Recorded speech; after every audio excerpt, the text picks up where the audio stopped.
तो hello everyone, कैसे हैं आप सभी। उम्मीद करते हैं मस्त होंगे, स्वस्थ होंगे और अपनी पढ़ाई बीच आपके और हमारे बीच थोड़ा सा गैप रहा क्योंकि काम ज़्यादा था, इसलिए आपको रिकॉर्डेड क्लास नहीं मिल पाया। इसके लिए दुखी हैं। आप अपना पढ़ाई करते रहिए और आपको क्लास कंटिन्यू मिलेगा। तो चलिए इसी के साथ क्लास स्टार्ट करते हैं। तो आज का हमारा टॉपिक है क्लास 11 का भौतिक राशियों का विमाएँ। क्या होता है भौतिक राशि की विमाएँ? सभी व्युत्पन्न मात्रकों को मूल मात्रकों की उचित घात के द्वारा व्यक्त करना। जो व्युत्पन्न मात्रक हैं उसको मूल मात्रक के घात के द्वारा व्यक्त करना ही हम लोगों के पास क्या कहलाता है? विमा कहलाता है। भौतिक राशि की विमा कहलाता है। ठीक है, तो एग्जाम्पल के लिए देखा जाए तो एग्जाम्पल के लिए याद रखिए क्षेत्रफल।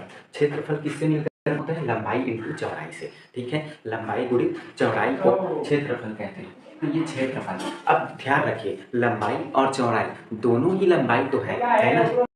दोनों ही क्या है हम लोगों के पास? लंबाई है। तो ये क्या होगा? लंबाई इंटू लंबाई का जब मल्टीप्लाई होगा तो ये लंबाई का स्क्वायर एल स्क्वायर के रूप में कंसीडर होगा, लंबाई का स्क्वायर। इसी प्रकार दूसरा आप चाल बराबर होता है दूरी बटे समय। ठीक है, चाल बराबर क्या है हम लोगों के पास? दूरी बटे समय है। तो दूरी को हम किस में कंसीडर करते हैं? लंबाई। और समय तो समय ही रहेगा। तो लंबाई क्या हुआ, यहाँ से वैल्यू निकाले तो लंबाई इंटू समय। समय ऊपर जाएगा तो इनका घात जो है माइनस का 1 हो जाता है। ओके, ये याद रखिए। तो लंबाई इंटू समय का जो है घात माइनस की 1, ये आपको मिलने वाला है। नोट में याद रखिए, हमारे पास विमीय राशि के अलावा विमाहीन राशि भी होता है। तो विमाहीन राशि क्या होता है? ऐसे भौतिक राशियाँ जिनकी कोई विमा नहीं होती, विमाहीन राशि कहलाता है। ऐसा हमारे पास भौतिक राशि होता है जिसका कोई भी प्रकार का बीमा नहीं होता, विमाहीन राशि कहलाता है। जैसे एग्जाम्पल में आप लिख सकते हैं विकृति।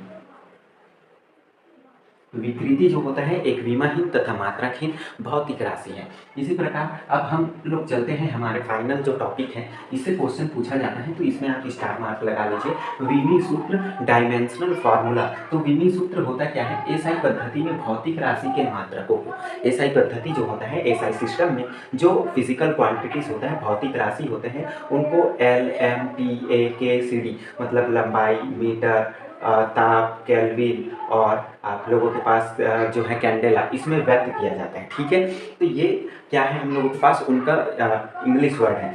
तो के द्वारा प्रदर्शित करना यांत्रिकी में भौतिक राशि का विमीय सूत्र कहलाता है। जैसे एम एल टी के पद में एम जो है द्रव्यमान, एल लंबाई और टी जो है समय के पदों में लिखा जाता है। तो हम देखें, जो इसे हम लिखते हैं कोष्टक के अंदर घात लगाकर बंद कर लिखते हैं। किसी भी वैल्यू को कोष्टक बनाएंगे, ये जो हम लोगों के लंबाई का कोष्टक इंटू लंबाई। ठीक है, जैसे क्षेत्रफल के लिए निकाले थे, क्षेत्रफल के लिए निकाले तो हम लोगों के पास लंबाई इंटू चौड़ाई, लंबाई इंटू लंबाई, तो एल का स्क्वायर देखने को मिलता है। तो यहाँ इसका विमीय सूत्र m0 l की पावर 2 और t 0 होता है। ठीक है, ये आप लोगों के पास किसका?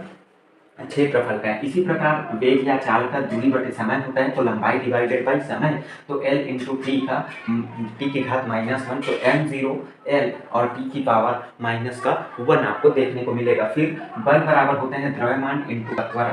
ठीक है, द्रव्यमान इंटू त्वरण, तो m इंटू त्वरण जो होता है उनका जो होता है एल टी की घात -2 होता है, तो हमें एल टी माइनस की घात 2 ये मिलने वाला है। तो ऐसे ही आपके लिए होमवर्क है। होमवर्क में आपको बल, त्वरण, चाल, विस्थापन, ठीक है, इनका विमीय सूत्र निकालना है। विकृति, प्रतिबल और ये कौन से राशि है इनको लिखना है। धारा का, विद्युत धारा, बल, आघूर्ण, आप इन सब का जो है विमीय सूत्र कंसीडर करके रखिए, निकाल कर रखिए। कैसे निकाला जाता है आगे क्लास में और डिटेल से सीखेंगे। तब तक के लिए जय हिंद, जय भारत। पढ़ाई करते रहिए, मस्त रहिए, स्वस्थ रहिए।